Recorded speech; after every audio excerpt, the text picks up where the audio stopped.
Ladies and gentlemen, welcome to episode 3 of the Smooth Podcast, simply motivating others onward through hope.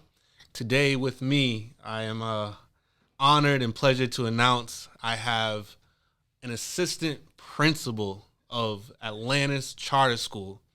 He is also the director of DEI. He's going to explain what that is.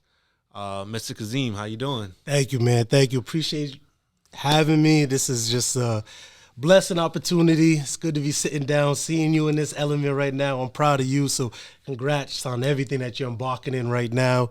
And thanks for having me. Thanks you for letting me share my story with the world. Yes, sir. I think it's a wonderful story and a story that can motivate and inspire a lot of people. So, you know, not only you being one of my best friends, but, you know, you really do have a fantastic story. Appreciate that a lot. I see that, you know, you came in with the navy blue shirt like how I did the first episode, showing off the guns and stuff. I'm trying like to, man. man. I rubbed off on you a little no bit. one cares. Work harder. They all know about that if Yes, you follow sir. me on the gram. So let's dig right into it. Let's talk about Zeem's early life. Where were you born and raised at? Yeah, Providence, Rhode Island. Started on the south side of Providence, living in Oxford Garden on Prairie Avenue. And then after that, moved to the north end of Providence, right off of Douglas Ave, right down the street from Chad Brown. And you don't want to know where I live now, but I made a long way, and now I live in Somerset, Massachusetts. Yes, so sir. we'll dive into that later. Yes, how sir. I Let's made clap that it up journey. for that. Let's clap it up for that. Prosperity and growth. Absolutely. Prosperity and growth. Absolutely. And you know what high school did you go to? So I went to St. Ray's. Unfortunately, short-lived over there due to a lot of my poor decisions. Then I ended up graduating from Hope High School. So congratulations, Blue Wave, Blue Wave. Blue Wave. Yes, sir. Yes, sir. And did you play in any sports when you? Yeah, were so I played basketball. Main focus was football. And then that's when I got accepted to Nichols College, which is a D3 school in Dudley, Massachusetts, probably like 20 minutes outside of Worcester. And I had the honor and privilege of playing 2 successful collegiate football years there. I always like to throw it out there. I got 6 collegiate touchdowns out there, NCAA touchdowns. Now, growing up, did you have like a serious kind of passion for football? Like, did you think you were gonna make it further than college at all? Yeah. I playing Edgewood Eagles, then playing at St. Ray's, being one of the lucky ones to start as a freshman at St. Ray's when one of our senior safeties got hurt. Shout out Justin Rogers, now Justin Wright. Got an opportunity to play. Then I went to Hope High School. Yeah, we wasn't successful on the field, but I was able to retrieve a lot of those accolades. And during that time, Coach Gibbs putting that battery in my back, like, hey, Kazim, you have talent, supporting me with my mom, having those conversations, helping me with those college applications, getting the tape out there for me. And the next thing you know it, I got offers from, small local schools. But in my head, I'm like, I'm going to college for free. I got to take advantage of this opportunity. And that's how I ended up in Dudley, Massachusetts, where mind was blown. And talking about taking advantage of opportunity, your mother, do you want to speak about kind of like how she ended up in Providence? Yeah, absolutely. So my mom's an immigrant. Came here with the mindset of a better life, her and her sister. Shout out Auntie Kay. Mommy, I love you as well. And they came here living with her cousins in a 2-bedroom apartment and having 9 individuals there. And then also 4 children in that apartment as well, surviving, making herself, go to school. And honestly, I'm not one of those first generation graduate. No, my mom graduated from JWU. She put herself through college with 2 kids. Shout out to that woman. Absolutely. No male figure in the household. And it really is a thing that it takes a village to raise a child, because my aunts were my second moms. My uncle was my father figures during that time. So shout out to my mom, and just always progressing and showing me that progression. She always tells me, Kazim, your name is Kazim Olawale Adederin. So that alone, you're behind the 8 ball. So on that resume, you got to keep showing them you're elevating in regards to that, and put some good accolades on that resume. And that always stuck with me. unfortunately, early childhood, I put a lot of negative in there, but I'm glad to rewrite that story just for her. Right. And so, currently, like I said before, you're an assistant principal. So obviously you have a passion for education. Absolutely. When did you first feel that you had that passion for education? Honestly, it came late. It came late when I worked at a group home. Helping adolescents. They used to come home. They needed help with their homework. I would give them advice, how to study, help them with projects. They'll come back, Kazeem, look at my grades. And I'm like, that was such a fulfilling feeling, seeing that. I just known a kid, 2-3 weeks, and they was looking up to me to help provide them with help. And I'm just like, I actually like working with adolescents. You know what I mean? So that group home when I was around 2021 was just like, wow, I actually like helping the youth. I want to be what I needed as a child. You know what I mean? And be that representation for a young adolescents who I needed growing up. And now, on that search, did you kind of run into a lot of other people of color that were taking educational path? And yeah, not as much, and that was a surprising aspect of it. And when I went back to school to get my certifications, I noticed that. I'm a big component on something I needed in school was just to see somebody representing me, another African-American male, another African-American woman. And we didn't have that growing up. So it was hard to identify. The disconnect was there. The compassion from a teacher to a student, knowing some of the trials and tribulations that a lot of minorities deal with. In the urban communities. So I just like, what? I want to be that example. I wanted to be that motivation. And that's where I really, really took it serious. Like, no, this is what I really want to do. And it just progressively started happening. Went from College Crusader, Rhode Island, helping over 400 students, fill out their financial aid package, scholarships, essays. And then I progressed on to be the director of discipline and school culture in a school in Central Falls. And then all of a sudden, I was on School Spring. Shout out School Spring. And just to go back just a little bit, I don't think that should be overlooked, you helping people fill out their SATs and things of that nature, because they are coming from households that their parents don't know due dates. They don't know how to fill things out. And that alone puts the kid behind the 8 ball in terms of, college admissions and stuff like that. I was a pretty good student. And my mom still had to sit me down and make sure you do the SATs, make sure you do the SATs and study this and fill out this application. So, and then this was back in the day when it was all paper based and sometimes mailing it in. And now a great thing about the financial aid, especially with the internet, you just fill out one app and send it to 29 schools. Imagine filling out an application for 29 schools and the discouragement even with that. So that's why I shout out programs like the College Crusader Rhode Island that gave me the opportunity, like, no, we're going to stay after school, 1 hour, play some music, I'll bring some snacks for you, some drinks for you, and we're going to get this done. And we was able to do that in conjunction with the guidance counselors at Juanita Sanchez. Shout out to those guys over there, Mr. Norris, Rich Norris, a good friend of ours. Sir. Shout out Rich, man. Shout out my other good guidance counselor, Mr. Tedeschi, who runs the Rhode Island Magic basketball program as well. So these are people who are invested as well in our community, and I think that's why we had a great marriage in unison in helping these students. And like I said, that's like one of the most fulfilling feelings that I loved about that whole situation. And, your current school is in what city? Fall River, Massachusetts. Fall River. What can you say that, is Fall River and Providence similar? Are they different? What can you say about the school systems? The school system, I'll say the similarities are a lot of low income, a lot of single parent households.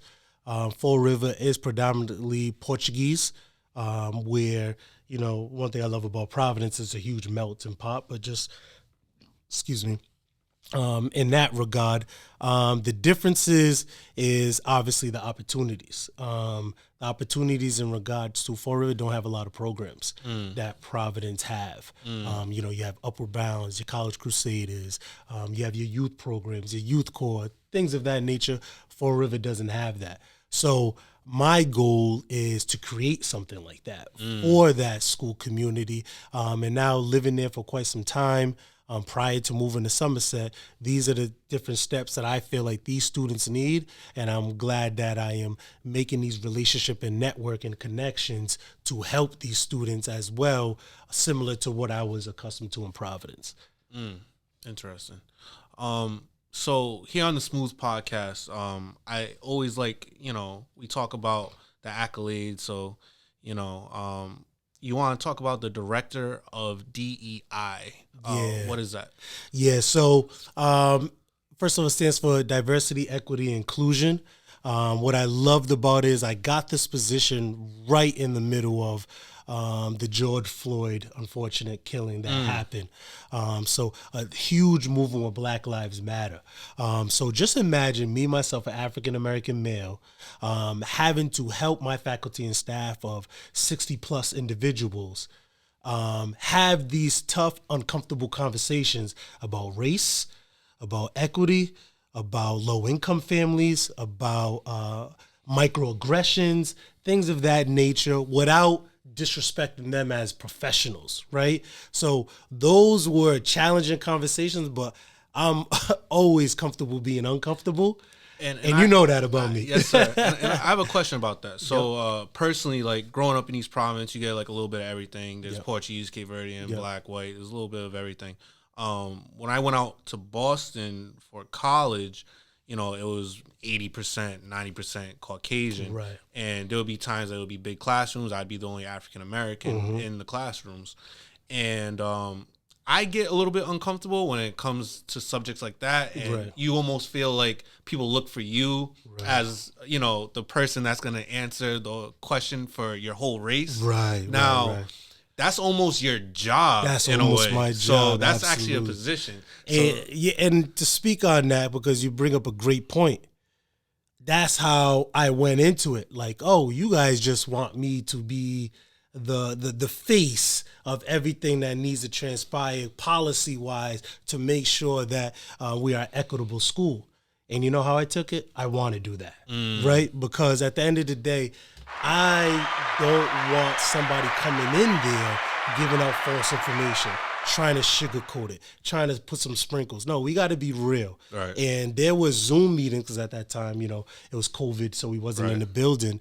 It was white elder women calling me, thanking me, crying, appreciative. Wow, I didn't know that my role in the classroom was impacting potentially my students in that way. This is why I've been seeing these type of behaviors, so on and so forth. I didn't know when I said this statement, it potentially made this minority feel uncomfortable, and that's where I did disconnect. So I took pride in that. And then the next thing you know, I'm getting all these different emails and phone calls, and that was part of my job. And just making sure that policy-wise, our faculty and staff-wise, understand when we come back into the building, this is a whole new spectrum. Because just like how you said in Boston, Fall River is, in this particular school that I am, 80% Caucasian, right? And then maybe another 8% of Hispanics, and then obviously you have your African Americans and then others. So this is the things where I want to teach, because at the end of the day, ignorance is not an excuse, but sometimes you don't know what you don't know. So let's have these conversations. So when I got that position of being the coordinator, I'm like, I'm loving this, right? I made me push myself to research, get books. We had book clubs, movie clubs. I sent out different podcasts that we can listen to. And I gave these teachers homework assignment, because that's something that I feel like they needed to happen, and something that I felt like it needed to happen even when I was in school. Because I felt like that was a lot of my disconnect of, you know, for an example, a girl's, you know, talking like this or whatever the case may be. Yeah, no, that's not attitude. That's not disrespect. That's how they communicate. You know what I mean? And something simple like that, when it gets sent to my office, I'm like, what happened? What did you deem as disrespect? She was rolling her eyes, and yeah, that's how she talks. That's not disrespect. I need the student back into class to learn, right? And they want you to come save the problem rather than I am looking to make a collaborative effort between bringing that circle back together so that relationship can happen with the student and the teacher. And I think that's beneficial for both parties to kind of give you the trust of like, no, what Mr. A says kind of goes because, you know, you're providing a different perspective, but you're providing a fair perspective, right? Absolutely. And I think that is my biggest lens with everything. And like, right is right, wrong is wrong. But how can we right this wrong? You know what I mean? And that is my day-to-day basis and every incident that comes across my desk. And then just collaborative effort with the faculty and staff and just making sure. So I take that job very, very serious as the same level playing as being an assistant principal. And, you know, and I can speak from this. A lot of people, you know, when they get job opportunities or find careers and it's strictly for the money, Right. it's very flaky. What you said about providing evidence, reading books, providing podcasts, providing videos, kind of like educating everyone, that is a clear-cut way of showing that you really care about this. I really care. You know what I mean? And not for nothing, Ray, I had to educate myself. So if I'm going out there, you know, articulating myself and giving examples and trying to motivate, I had to first teach myself again because I know what I know, right? And I know what I experience and everything in the classroom, in the daily life. But just making sure that I have the educational background so these individuals that's been in the teacher professions, like I'm having a conversation with 50 and 60-year-olds that have been teaching a certain way for 30 years.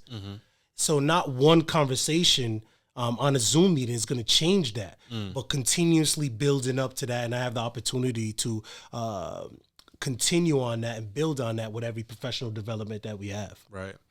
And now I have a question, and it's a question that, you know, you'll probably be able to answer the best, but, you know, someone in your position, it's always good to have, you know, a connection or relationship with your student body. And that of maybe that's deeper than a teacher, you know, that's might be parallel with a friend. But what I'm trying to say is, how can you make it so that you're on a level where, oh, I can tell Mr. A like anything, stuff like that. However, it's still a staff to student relationship, especially nowadays, you know, with everything going on and everyone being tense and all that. Are you scared to sometimes like, oh man, this student needs a hug, but you know what? I can't really give a hug because I don't know how that may look. Yeah, I'm going to stay away from the hugs and physical contact, but I get your premise though. I'm very transparent with my students.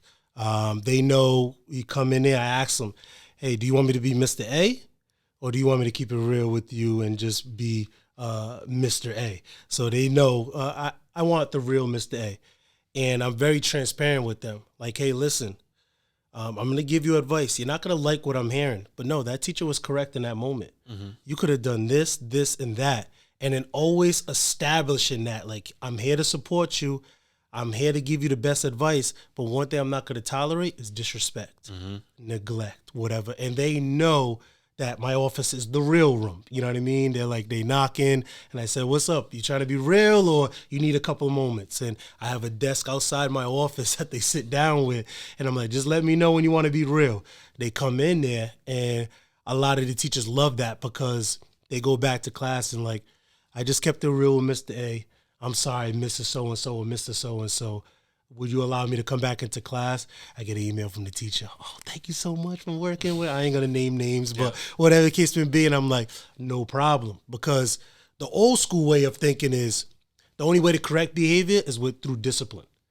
Something, you sneeze, detention. You get up from your seat without permission, after school detention, so on and so forth. And everything's black and white. Nowadays, educators, I'm trying to get them in that gray area. How to react. You know, a lot of the teachers, they laugh at me. I say, you know, Q-tip, quit taking it personal. You know what I mean? Like, at the end of the day, that student ain't angry with you. I don't know if they seen their parents fight this morning. I don't know if they ate this morning. I don't know if they're starving last night. I don't know. Like, there's so many different factors where this is not about you in that moment. Find out why. You know what I mean? Go find out. And kids are the most, they endure and feel energy and vibes. So they know when you really care. And I think, teachers, having that Q-tip mentality. You hear something, just rub the Q-tip in your ear. I have this old little funny presentation with the teachers, and quit taking it personal, right? At the end of the day, you're going home to a beautiful family or whatever you're doing. You're getting paid regardless. Let's figure out why this kid is behaving this way, rather than thinking a detention or a call home is going to correct that behavior, because 80% of the time it's not. Right. And I used to work at St. Vincent's Home in Fall River, and I used to work at, Bradley in East Province, and I'm 100% in agreement. About 95% of the time, if a kid is acting up, there's something behind that. Right, You know what I mean? right. And, whether they're not mature enough to articulate it, or all they've seen growing up is how they're displaying their emotions. Exactly. So I 100% agree with that. Now, we've talked a lot about you being the vice principal, but on the road to becoming the vice principal, what can you share with the people out there, some of kind of like your downfalls? You mentioned before, in high school and college, you may have had some on your road to the successful place that you're at now. I just want you to shed some light on that. Yeah, so on this road, one thing I noticed, not everybody wants you in the room, right? So when you're in that room, what do you got to offer? And that was a mentality that I started picking up at a young age. Like, all right, I got invited to the table. What are you bringing to the table? So in that journey, understanding that you have to be well equipped, you have to have a purpose, you have to have a why, and you have to have a goal at the end of this and tangible things to show that's going to happen. And I didn't pick that up until, my downtime on, unfortunately, being asked to leave Nichols College, right? And I was in there with the president of the school. So good thing I built up equity in regards to being a football player. I was a president of a multicultural program, Umoji. I had my own radio show. I was a DJ on campus. Wow. Yeah, I did all these things, and I'm talking to the president at the time like, hey, listen, I made a very poor decision. And, at the time, the president told me, like, Kazim, you bring a lot to the table. But with one decision, you done took the blanket off the table, and now it's all on the floor. And, I like to be as transparent as possible. Yeah. What was it that got you kicked out of Nichols? So at that time, I was financially not stable, right? And I was doing a lot of decisions of distributing things on campus that did not need to be distributed. I'll leave it at that. Mm-hmm. And then also I was confiscating things that I did not purchase on my own. I don't know if you could read in between those lines. And in so doing that, with the distributing and then confiscating things that was not mine, I was selling them. And at that time, this is how old I am. It was eBay at the time. Mm-hmm. And I was making a lot of weekly transactions through eBay by selling electronics that I did not purchase myself. And one party led to another. Next you know it, RAs and public safety knocking on my door. They did a search. They opened up a chest. They found the things I was distributing. And then also found the things that I confiscated at that time. And then next you know it, good thing the president let me finish my last 2 weeks, take my final exams. Then on top of that, and this is why relationships is always key in life. You know what I mean? Like every person you see, shake their hand, be nice, be a good person. Because the president was like, you know what? I'm not going to put this on the record. I'm going to let you come back, but you got to live off campus, right? And during that time, I financially couldn't afford to be off campus. And then I did a year at CCRI.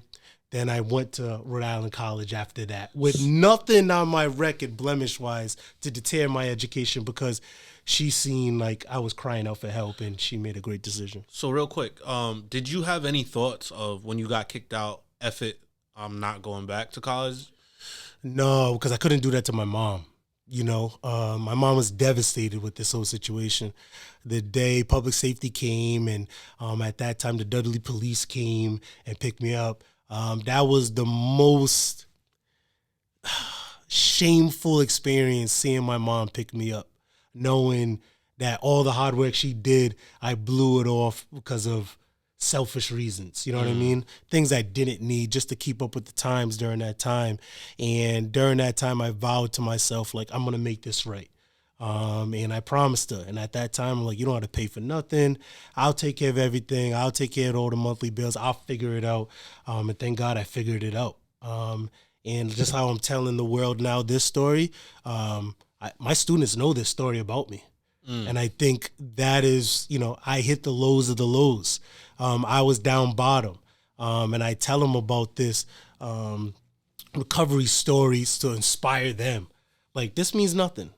We'll serve this detention or the suspension or whatever the case may be, but this doesn't define you.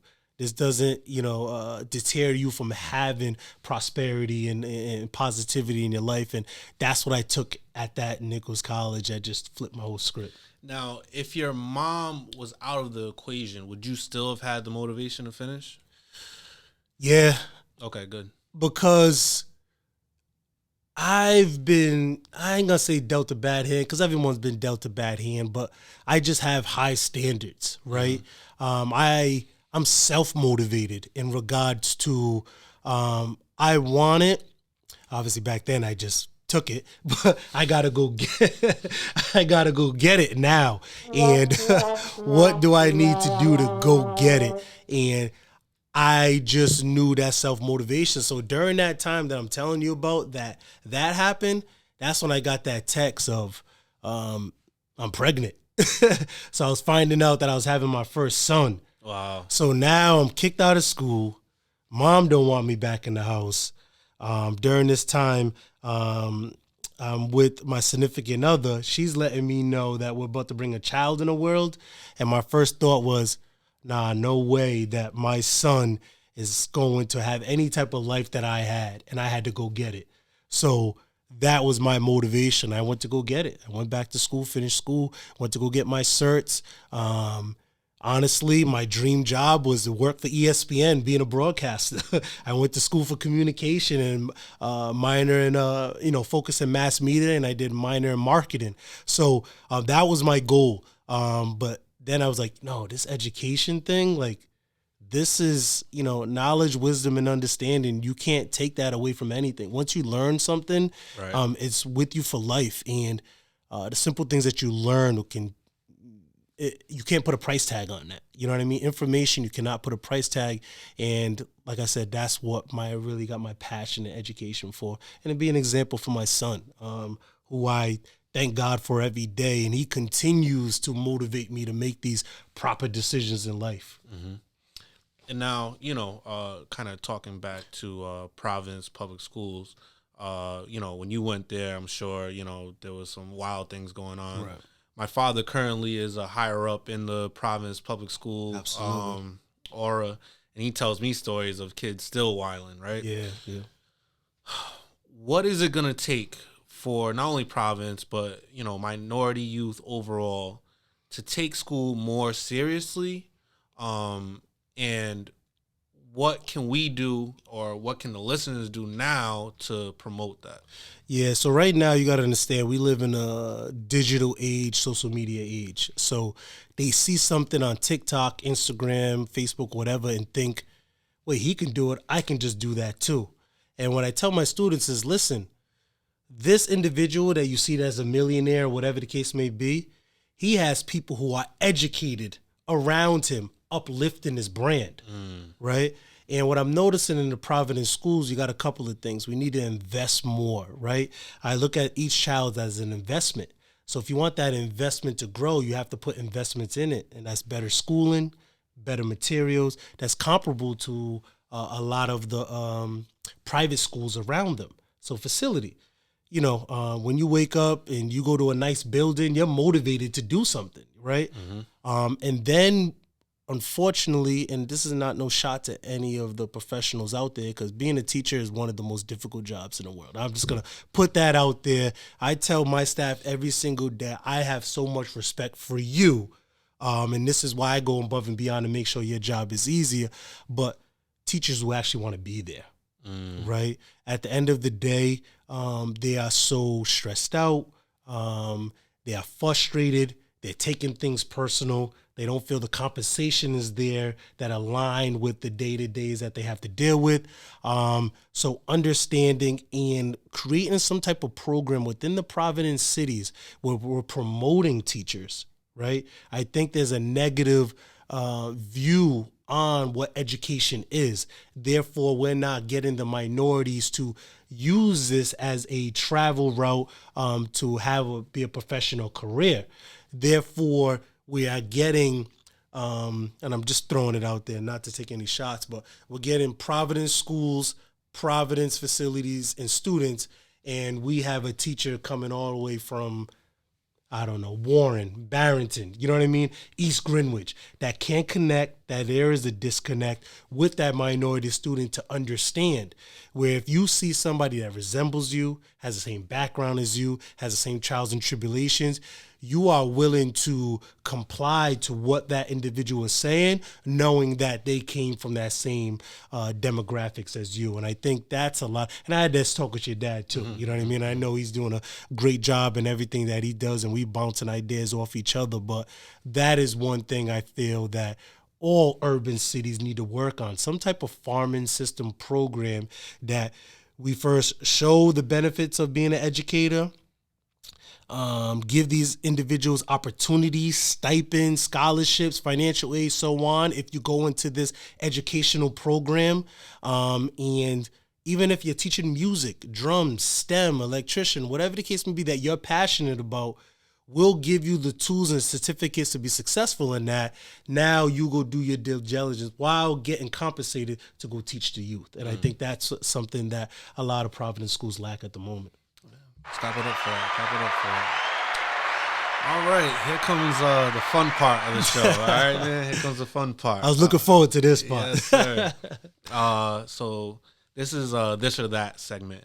So, just pick one, and then feel free to explain why you picked that one. Hot or cold? I'm going to go cold because I can always make myself warm. I don't like being hot. So I'll put on a jacket, put on a beanie, but I'd rather be cold than hot. Okay. Jordan or LeBron? I'm going to go LeBron. Ooh. Yeah, I'm going to go LeBron. And the reason why I'm going LeBron is not what he's doing on the court. I just love what he's doing off the court. Right? Yes, Michael Jordan on the court is a superior talent than LeBron James. But what he has done for the league, what he has done for inspiration, what he has done with movement, speaking out on things, those are different things that I enjoy about him personally. And then just being that family man, that model. Like, I don't know what happens behind the close scene, but so far, no blemish. So I got to go LeBron. Best rapper, Lil Wayne, Kanye West? Me personally, that's a good one. I'm going to have to go Lil Wayne. I just been on Lil Wayne's wave. Lyrically, he's just what I enjoy. Sonically, I understand what Kanye West brings to the table, but when you produce Drake, Nicki Minaj, I got to give you your hat. And also being that pillar yourself. Yeah. Would you rather be loved or respected? I have to go respected. Love can come and go. I get, a girl tell me she loved me today, don't love me tomorrow. But that respect and the reason why that individual garnished that respect will last a long time. You can lose it, don't get me wrong, but it lasts longer. And then once you respect somebody, the love will eventually come. Okay. This is a good one for you. For teen parties, Barry's or Tantric? Now I'm gonna go Barry's, man. Listen, damn, I don't know if I should say. Anyway, me and my boys, we used to enter the dance competition, and we used to get up on stage. Hot 106 was doing it. You win $150, and I'm gonna put them on blast. Shout out Obi and Rodney, my man Cecil. So what exactly do you mean by you got on stage for a dance competition? So we used to go up there. It's funny, they used to serve their little Shirley Temples, and they'd be like, "Yo, who wants to get on stage and who wants to win this 100?" And we did our rendition of male dancing. I ain't gonna go twerking. You know what I mean? I don't think twerking was invented back then, but we used to kill it. I used to thought I was like Omarion in B2K. Like, you know what I mean? Like, Wow. So we won a couple of competitions over there at Barry's. So shout out Barry's, did man. y'all bring out the watermelon like Omarion and stuff? Or? Nah, we left that to Omarion, but we brought him out. It's crazy because at that time, my boy had a whip. We was young, 16, 17. We used to drive all the way to Warwick. It was a great experience. Shout out Barry's. Tantric. Shout out Tantric too. Don't get me wrong, but I didn't go there. Start going there till later. Okay. Today's Afrobeat or 90s R&B? I think Afrobeat really just picked up this year. Shout out Burna Boy, Wizkid, Thames. You know. But me personally, I just grew up on 90s R&B. Mm-hmm. Like when I'm in the crib cleaning, when I'm, in the car rides by myself, I kick on 90s R&B. So I'm not going to turn my back on something longevity. What would you prefer as a meal? Seafood diet, as in shellfish, lobster, shrimp, or seafood diet, which is whatever's served to you, you're going to eat it? Yeah, I'm a big component on, I think, seafood. Anything I see, anything serving me, I'm my mentality. If you took the time to prepare a meal for myself, I'll show you the respect of at least taking a couple bites. And at the end of the day, fast is way to a man's heart through his stomach. You know what I mean? So I'm gonna go with that one. Okay. This segment is called Smooth or Not Smooth. So I'm gonna give you something, and you're gonna tell me if you feel like it's smooth or not smooth. Sweet. $300 first dates. Whew. Listen, I'm not gonna go with if you got it, spend it, but I don't think that's smooth. So not smooth. Not smooth. And I'm only gonna say this because after that, you can't go lower than $300. Can you? I don't know if you can. I mean, if I don't can think provide so. Some feedback, let me know. Yeah, I'm gonna say not, because at the end of the day, man, when you think about it, you buy a couple shots, you buy the dinner. Now these girls want hookah at the table too. Then you get the refill. It end up coming out to $300. But I'm salty about it though. Am I being a cheapskate? I mean, I think that the first date could be your last impression, right? First and last impression. So it's like, yeah, you're doing the 300, but you're doing that to ensure other dates where you can spend less. I don't know if that would be the girl mentality, but I get your premise. But damn, what if you spend that 300 and it ends? Is it just meaning like that lasting long thought in a woman? Like, damn, when I went out with so-and-so, he spent that kind of bread, he got it, whatever. That's my premise. Well, you shouldn't spend money on a date that you don't mind leaving your pocket anyway, though. That's a great premise. I'm still sticking with not smooth. I'm going to stand 10 toes on that. But I just think you can find a lot of first date type things where you don't have to spend $300 and it'll give you a dope experience of a $300 date. Surgery abs, so the French Montana, the champagne poppy. Yeah. Listen, I'm all about feeling good about yourself. What you think is the best version of yourself. If that's what you want to do, the surgery abs, the BBLs, whatever, I'm all for it. So it's your body, your choice. Especially everything that's going around. I'm making sure I'm gonna say your body, your choice, and I think it's smooth. Smooth. You would do it? Nah, I can't do it. Me personally, especially knowing that my people know about it. That's a little contradictory. Is it? That's a little contradictory, especially because my people know about it. That means it's not smooth. Not smooth. Yeah. All right, listen. Yes. All right, I'm gonna switch it up. You got me to switch quick. Not smooth, man. Hey, listen, just go do those V crunches, go do those abs, go do those planks. It'll go a long way. Switched up. Splitting rent with your significant other. Oof. Now this is a hot topic, right? And I think, fellas, hear me out. You have to have a conversation with your significant other. First of all, I'm just going to say it's not smooth. Okay. It's not smooth. But there's some caveats to it, right? At the end of the day, in a relationship, if a female, as you can see, discrepancy in regards to providing and doing other things in the household, it's a smooth act to do. But going into it, thinking that you're able to do so, I don't think that's very smooth, and I don't think it's not smooth. So I think, fellas, if you're able to, I always say to be like, I'm gonna be honest with you. Before I came up, me and my significant other, we were splitting bills. Like, I looked there in the face, like, what do you want me to do? You want me to maintain this, maintain that? Whatever. All right, now I got to get other hobbies. And some of my other hobbies that I do to provide. So I'm just like, all right, now I'm able to take on 20 more percent, 30 more percent. You go, do something nice with your friends. So wait, I'm interested real quick. Was it a gradual percent with you? No, it was just more of, I'll take care of rent, before the house. I'm not going to bring a mortgage. I'll take care of rent. I'll take care of the kids, like baseballs and things of, baseball equipment, things of that nature. I'll take care of this. Kids gets tricky. I ain't gonna I'll take care of that. You hang out with the toiletries, the light bill, whatever the case may be. I don't know. I'm just throwing cell phone in there. Those light things like that.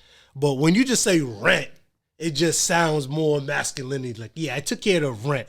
Can you just pay this light bill, like whatever the case may be, so on and so forth? Why don't you hit up Stacy or whatever to get that EBT card or whatever, you know what I mean? So you just got to have those transparent conversations with your significant other. Social media. Social media is so smooth. I love social media. Like, it's a walking newspaper in your hand, right? When people like, Zeem, you always posting or whatever the case may be, that is my only connection to the world. I have fortunate enough to have a lot of friends, a lot of people that I admire and, want to stay in communication with, and that's how I use them. I'm busy. I coach football, I coach basketball, I coach baseball. I have my job. I have this. So I don't have that opportunity to, let's go link up, let's go chill, let's go here and there. So I use social media to make sure and build those relationships and keep in touch with the people I care about. So I think social media is so smooth, and, keep it up. Designer clothes. Designer clothes, I love it. And I love it because I knew where I came from, right? I was your Burlington Coat Factory, your TJ Maxx.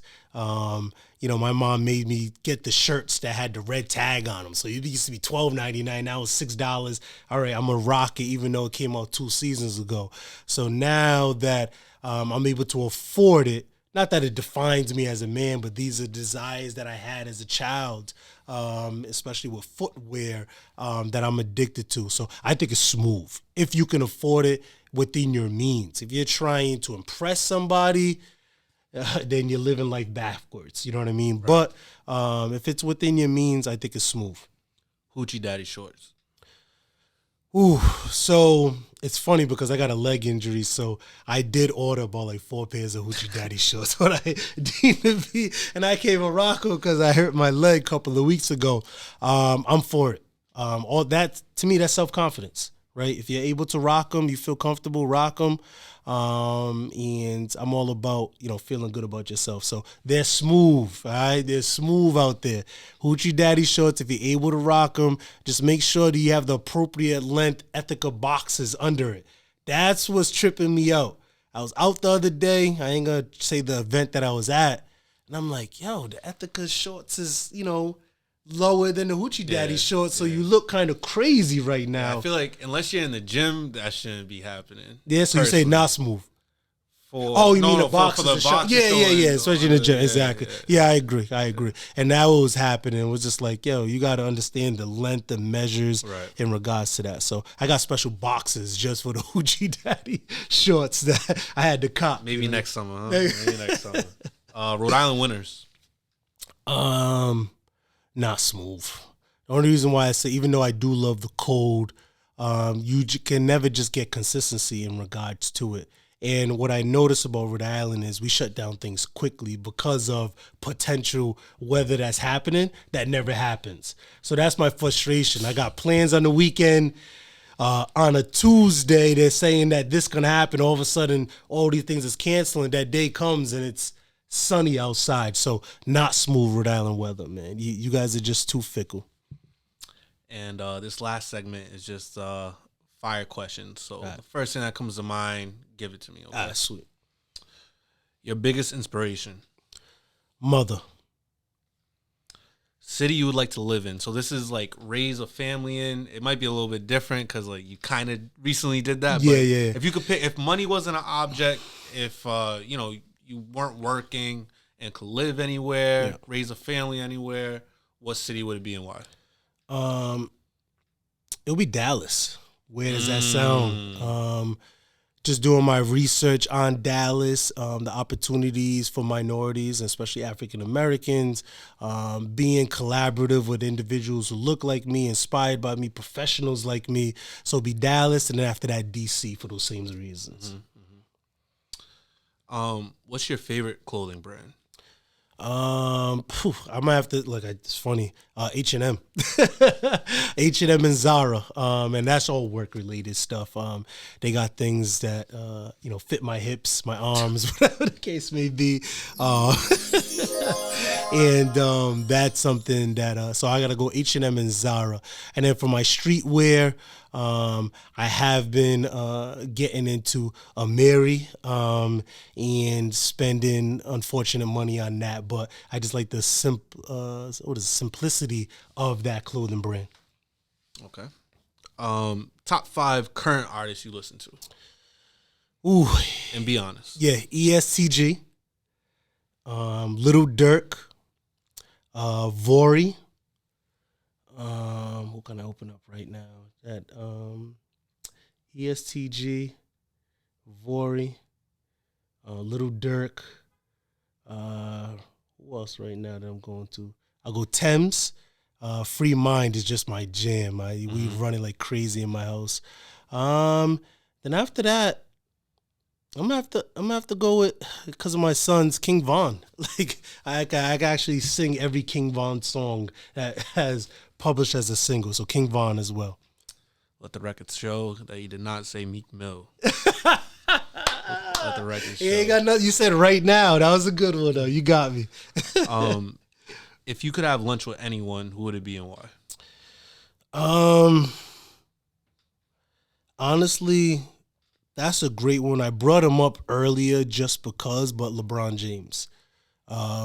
His networking is just amazing. And honestly, I just respect him because he put everybody around him on. They're all bosses. You know what I mean? Maverick, Randy, Rich Paul. And then while him still being at the pinnacle of it, those individuals are kings within themselves. So just breaking his mindset of that. And then a lot of behind the scene rumors that I want to get about in the NBA that's going on. And I'd love to be in a group chat with him and just picking his brain on the things I argue on a day-to-day basis with you and my other group chats. So LeBron James, I really, from a distance, this is why he's not my favorite player. I just respect him so much as a player. I always root for him. Right. So LeBron James. So now closing up, what is it that you can tell someone who kind of is down on their luck, is going through a failing time right now, took about 5 steps back, doesn't know if they want to take 6 steps forward? What's something that you can say that can motivate someone out there that's listening to this? Yeah, honestly, keep going, do you, be you, and stay true to yourself. You know what I mean?